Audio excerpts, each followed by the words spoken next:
नमस्कार, टी9 मराठीमध्ये आपल्या सगळ्यांचे स्वागत। मी निखिला। महत्त्वाची बातमी, अजय महाराज बारसकर हा एक ट्रॅप असल्याचा आरोप जरांगे पाटील यांनी केलाय।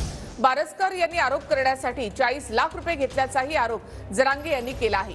बारसकर यांच्या मागे मुख्यमंत्र्यांच्या एका प्रवक्त्याचा हात असल्याचा गंभीर आरोप देखील त्यांनी केला। दरम्यान सरकारला कुणावरही ट्रॅप लावायची गरज नाही, हा मराठा आंदोलकांमधील अंतर्गत वाद असल्याचं मंत्री शंभूराज देसाई यांनी म्हटलं आहे। ही ट्रॅप आहे मुख्यमंत्र्यांच्या प्रवक्त्याचा आणि याच्यात एक बडा नेता आहे देवेंद्र फडणवीस साहेबाचा सुद्धा।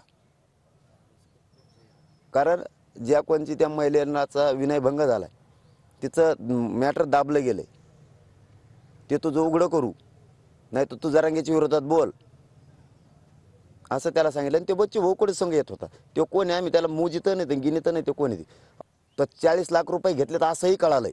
ऐकू माहिती आहे मला ती 40 लाख रुपये सुद्धा घेतले तिने हे बोलायसाठी, म्हणून एवढ्या गाड्या घेऊन मुंबईत जातो। अहो एका दिवसात याला एवढ्याले चॅनल उपलब्ध होते कसे? मग 19 वर्ष गेले तरी हे चॅनल मला उपलब्ध नाही झाले। 19 वर्ष संघर्ष करतोय मी, तुला एका दिवसात आणि घंटा घंटा।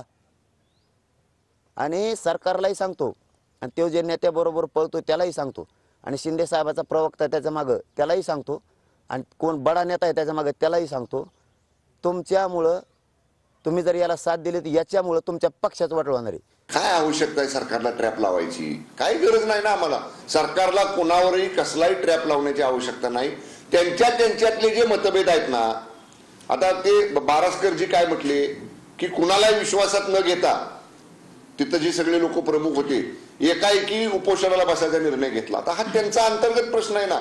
त्यामुळे मी एकच म्हणतोय, अशा पद्धतीनं त्यांच्या आतल्या गोष्टी जर काय आता समोर येत असतील तर तो त्यांचा प्रश्न आहे। त्यात आंदोलनामध्ये जी काय प्रमुख मंडळी होती, सरकारचा ह्याच्याशी काही संबंध नाही।